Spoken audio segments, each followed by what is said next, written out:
Sweet. And do we have lastly opening government? Yeah, boy. All right, okay, sick. Let me get my timer up. This was an extremely difficult debate to judge, and the reason why this is the case is because most teams in this debate talked about some sort of different context, about different sort of ways in which this interacts with other geographical buildups. Maybe we're talking about an urban-rural divide. Maybe we're talking about secondary cities. Maybe we're talking about a context whereby some city has a stranglehold over the state and is able to essentially control it. The problem is that while teams introduced these different contexts, there was a constant lack of weighing about which of these were more frequent and which of these were more universal and which of these were more important. So ultimately, I think a lot of comparisons in this debate became very close because intuitively I am trying to weigh up two arguments that cannot possibly coexist and that no teams have presented a weighing mechanism in terms of why one is more important or more frequent. This made this debate incredibly hard to judge and has produced some close comparisons that I would have really liked a panel on and could have potentially gone different in other debates. The call ended up going as follows. The first went to the team in opening opposition, the second to the team in closing opposition, very, very narrowly over the third to the team in closing government, and then the fourth, unfortunately, to the team in opening government. Starting with opening government, what do we get? I think we get broadly three things. Firstly, we get the framing from opening government, but currently there is a population influx to port cities or other epicenters of economy and commerce, like New York is given as an example, and specifically the problem that occurs as a consequence of this is the fact that they are going to drain the resources that are present within these contexts, and they are going to fuck up the infrastructure because there is some sort of feedback loop that is generated because people keep moving here in search of opportunity. I think immediately the problem with this analysis is that if you have characterized the framing that there are so many incentives to move to these places because of the opportunity and because of the infrastructure that you are able to access, you probably have to have a pretty big counter incentive in order to mean that you are going to have a comparative in terms of what people do to these areas. You also then, as closing government later exploit, somewhat shoot yourself in the foot by trying to even heighten your burden and explain why the comparative is going to be an urban to rural divide. Because crucially, what this means is that you have to characterize that these are going to be incentives that are adequate enough for people who would otherwise be fleeing, by which you concede impoverished rural areas, to now no longer wish to go to urban areas. I think that the incentives that you provide as a contrast to that, in terms of the idea that you are going to give grants to businesses, shit like that, probably is going to either A, take a huge amount of resources, which you don't seem to be willing to take the burden of, or B, is going to be insufficient to actually address this. Given that you do not have fiat in an analysis motion, this is something that you had to analyze the likelihood and the efficaciousness of, which ultimately means even from the offset of your framing, it is difficult for us to believe that you are going to be able to address the problem that you have set out as being your metric. You have two further metrics from opening government. The first, I'll actually deal with the second first, and the idea of national cohesion. I think the problem with this is that the reason it ultimately ends up not being especially credited is that the analysis as to what national cohesion does is left kind of unexplained. So in the best instance of your case, I buy that there is some sort of enhancement and some sort of increase in the amount of cohesion that exists amongst identity groups within a specific state. What does cohesion mean? Why is this important? Why is this something that I ought to value when even compared to other material regarding economic development? Given this, while maybe you prove what cohesion, that you get cohesion, I'm not sure what this cohesion is, and subsequently this goes rather undercredited. The last piece of material that we get that I will address then is in terms of the idea that you are able to get better economic growth at the point at which you fix the uneven growth. The reason why this is something that is going to be beneficial exists both A, in a political sense, whereby you are specifically able to no longer have political power concentrated in centers that are the places which dictate GDP growth through business, and B, in an economic sense, in terms of the idea that overpopulation means that resources and infrastructure end up becoming strained. That's probably bad. How do opening opposition end up engaging with this? One, I think opening opposition reasonably challenge the methods and the specific incentive structure that exists. I think I probably agree with other comments in the debate that the idea that this is going to be forced evictions is probably towards the extreme end of the characterization, but I think opening opposition do reasonably substantiate that these are going to have to be quite heavy incentives or disincentives in order to fix the problem that opening government themselves stand over. This ends up not becoming that important in the debate, but it's useful framing irrespective of this. The main way then in which opening opposition attempt to enter the debate, including the response to the political material from opening government, which I think is fairly effective in terms of the idea that shit is never going to be able to get that bad for rural areas because usually there are counterbalances that exist within present political systems. The example of like, even though London is really big, places in like the north of England are still able to have effects on policy through things like coalitions or marginal seats, I think is reasonably effective to minimize the extent to which this is something that is a problem. And I think the political clash ends up being something that is rather unimportant in top half.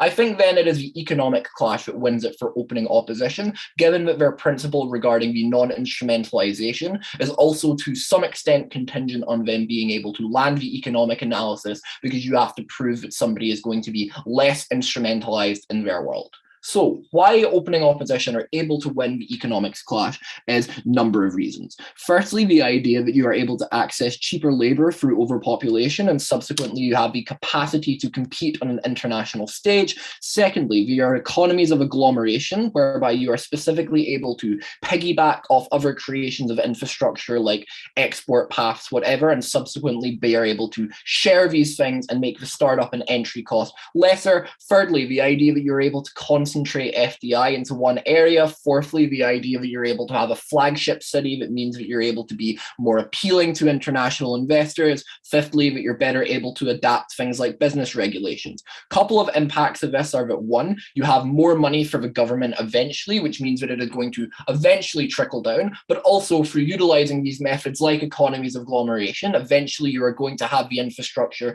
to expand and start developing things like secondary cities, which I think deals nicely with the opening government problem of overpopulation.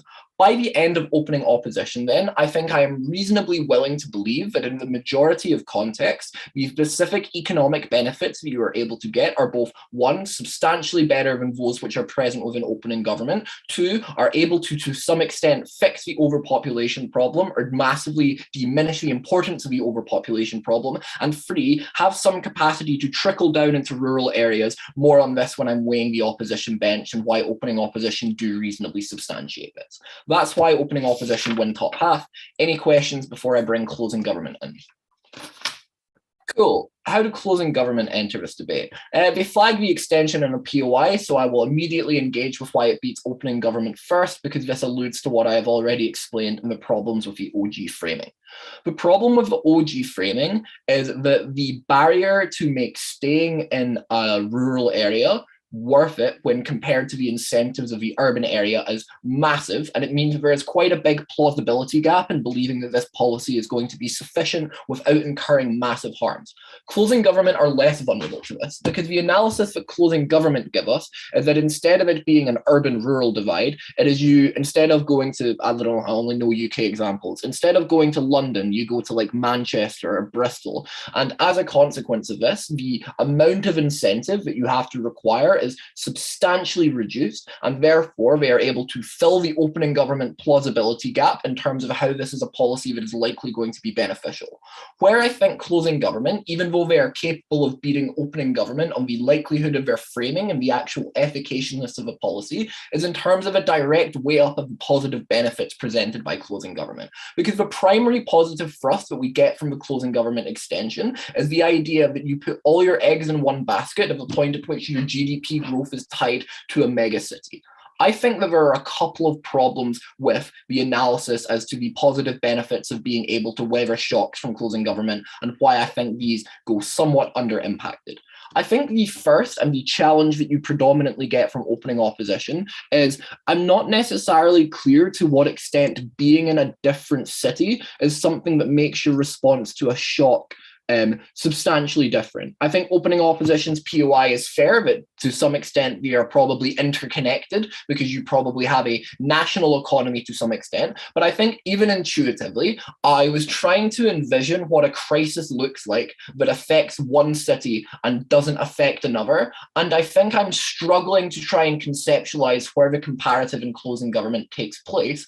Or second issue, to the extent that there is a comparative from closing government, how frequently this comparative occurs, particularly given that it is also contingent on the other variable of a shock actually happening in the first place. This, and I think the other critical issue with closing government, coupled with the fact that if these secondary cities do exist, and I'm unclear how often they do exist, by closing government's analysis, there is already some incentive to try and develop these. I'm not sure necessarily why this is a policy that is worth it if it is already something that is a beneficial development opportunity. I think ultimately closing government's benefits are not able to outweigh those of opening oppositions, particularly given that opening opposition are able to explain why the growth in these sectors is something that is capable of trickling down and developing the secondary cities that closing government themselves identify. That's how closing government enter the debate. Finally, bringing in closing opposition.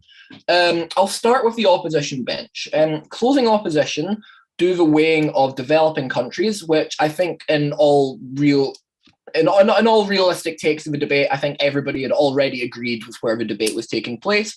Then they explained that specifically the context that they're talking about is ones where the city is so powerful that it essentially dictates the state and becomes like, I don't know, like there's like that meme where someone's like doing puppet strings and there's like a big string of puppet strings behind them, something like that, but I digress. What closing opposition then try and enter the debate on is the idea that because these cities have a current interest and current connectivity with these smaller cities that are now going to benefit from this, they're going to get really pissed off if these disincentives to them happen because they lose things like opportunities from businesses, capital, potential to attract cheap labor, whatever, and subsequently they are going to lash out at the other cities, and they are going to do things like go independent. They are going to do things like be less willing to tax, all those sorts of things. I think the problem with closing opposition in relation to their opening here is threefold.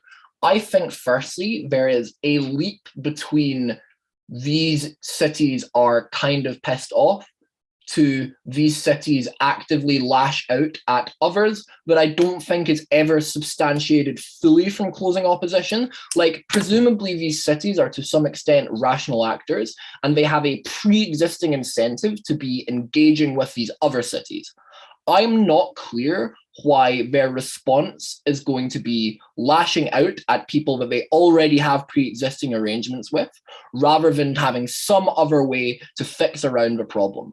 I think you prove that they get angry. I don't think you necessarily prove that they get angry enough, whereas I think opening opposition are substantially closer to mechanizing the way in which they access their end goal. Secondarily, I think this material is somewhat at tension with the opening opposition material regarding the idea that there are enough counterbalances within political systems whereby rural areas are able to fight back against this and not get fucked over immensely. I think I'm willing to believe these possibly take place in different contexts. Wasn't that important, probably would have been worth trying to specifically get your way around. And thirdly, specifically in terms of the trickle-down analysis from closing opposition, I think closing opposition's weighing to opening opposition is a little bit uncharitable, because I think that closing opposition say that they provide two mechanisms regarding trickle-down. Firstly, that there is an expansion incentive, which I would note is an incentive that is given from Deputy Leader of Opposition as to why this is something that is likely going to eventually go to areas other than the cities. And secondarily, that there is some sort of political incentive to do this because you have like diminishing returns in the amount of happiness that you are able to give to people within the city. I'm not sure if this is necessarily better than any of opening opposition's mechanisms. I don't think it is directly weighed. By the end of that, then, I think opening opposition have both A, provided more robust mechanisms as to why this is eventually going to be something that trickles down, and B, I think have a more plausible characterization of what the context within these cities looks like and how they are likely going to respond to this. That brings us to back half, which was probably the closest clash in this debate to judge, and I think one that reasonably could have gone either way. The way that I ended up settling on back half was that I think both teams have gaps in the plausibility in terms of how likely any of their cases are. For instance, closing government have a plausibility gap in terms of how often is there going to be a secondary city that isn't getting investment in the status quo and that this is going to be the tipping point for. Closing opposition's case is how often is there going to be a like really powerful city that currently cooperates with smaller cities, presumably for its own interest, and now this is going to be a tipping point for them to lash out and fuck them over instead. This is really difficult to weigh, and ultimately I ended up narrowly believing that closing opposition's analysis is probably somewhat more comparative, given the issue that I already have with closing government as to the pre-existing incentives that would likely lead to some of the development that they are talking about, whereas in closing opposition's world, I do believe that this is likely going to be a greater incentive shift than that which exists in the status quo, and subsequently I think closing opposition's case is marginally more likely to happen. Finally, weighing closing opposition against opening government, I think the cases interact with each other pretty explicitly. I think insofar as for opening government's case to work, they have to A, as we have mentioned, have pretty extreme disincentives, and B, they have to fulfill their metric of being able to some extent mitigate the urban-rural divide, given that closing opposition are able to weaponize the first one to explain why life in rural areas is substantially more likely to get worse, given that they currently benefit from their relationship with the bigger cities that is now going to be harmed. I think closing opposition win on OG's metric, and that's every clash. Cool. That was a good debate. As always, feel free